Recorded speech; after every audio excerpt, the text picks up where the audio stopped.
Hi there, Paul Airy here from Hughes & Kettner Amplification Artist Program. I'm here at Sony Studios in Los Angeles to meet one of the world's legendary rock guitarists, Alex Lifeson from the band Rush. Rush is just about to start their new Time Machine tour over America, and as you know, we've supplied Alex with amps for the last 10 years. 10 years ago we started the relationship. 5 years ago we did a signature amp with Alex, which has been very successful. And 6 months ago, Alex phoned me and said, "Paul, we have another idea." And this is what happened.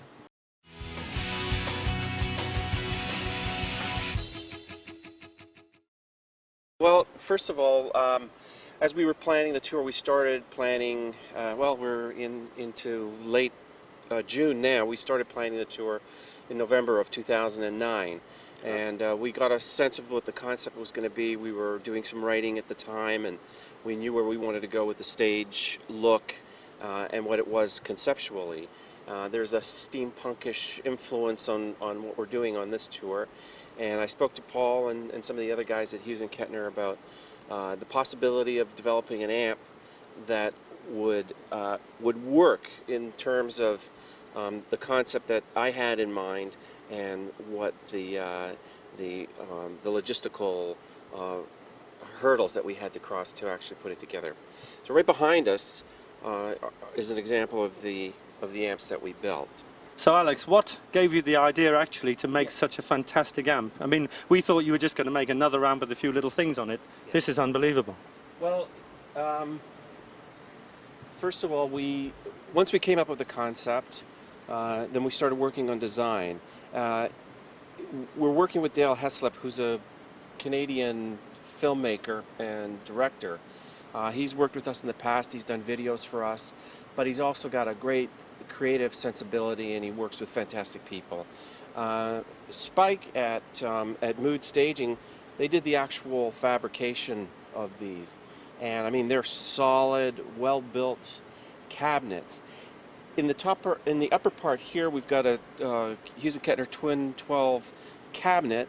The amps are off stage, but the cabinets are in here for the 3 individual amps that I'm using. 2 of the tri-amps and 1 brand new core blade. Down below we have a 32-inch monitor for our video feed, and then all the very cool switches and buttons and gauges that they incorporated. Obviously, none of these things work currently. It's all just for show, but we have an outlet for steam. We run CO2 through here during the course of the show with jets of steam that come out of all of these. There's an interface in the back that hooks up through here, and I've got video running throughout the whole course of the night. Individually, the 3 of us have our own video feed for this stuff, and we've developed our own kind of theme back here for the show. You notice the Hughes & Kettner logo on top. It looks pretty cool up there. So here we are in the back.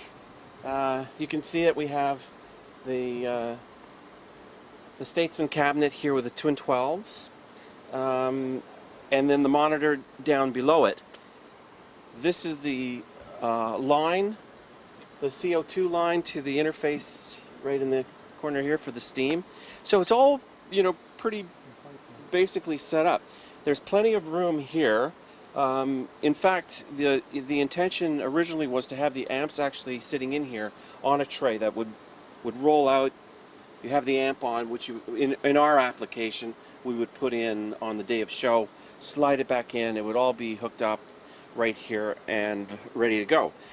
In terms of developing this whole concept at a retail level, there's certainly some ways to look at incorporating the whole thing. Of course, there are many other demands at retail for safety and for that sort of thing, and of course we try to keep within those same guidelines, but that's not my problem. No, exactly. That's your problem. Yeah. And it was because it was my problem when we spoke about the amps that Alex agreed we mustn't put the amps in there, because of all the issues that would come up.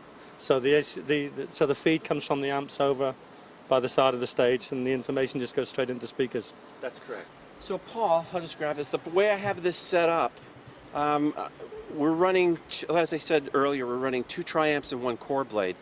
The center is one of the triamps, and it is the wet signal. So all the effects will go through this one particular cabinet. That's all dry and wet.